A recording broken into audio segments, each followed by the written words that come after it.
Hey guys, I heard you're getting back pain with some of these symptoms kind of shooting down your leg. So these are 3 exercises you can do to help with any kind of pins and needles, tingling, shooting down the leg, as well as some stiffness and pain in your back. First exercise you're going to do lying down. You're going to cross this leg over. If you're very sore already, this will be enough of a stretch.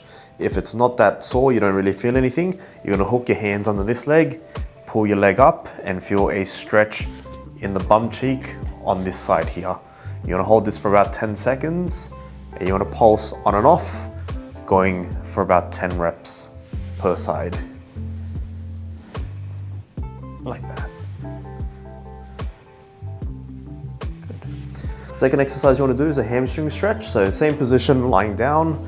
You're going to hook your hands under here and all you're going to do is just slowly lift up the leg and then down. This is going to help to loosen up the hamstring as well as flossing the nerve.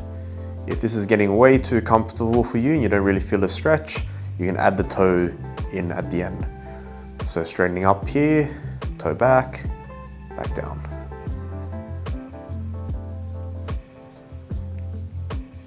Third and final stretch is a nerve glide. Okay, so in a seated position, you're going to lift your leg up like that, ankle back and forward. Most of the time, this is enough to feel a stretch. If you don't really feel anything, you can make it more of a stretch by tucking your chin down and then leaning your trunk forward. And this will lengthen all the nerves from the spine all the way down to the toes. So about 20-ish ankle pumps, and you should get some relief from those sciatic symptoms.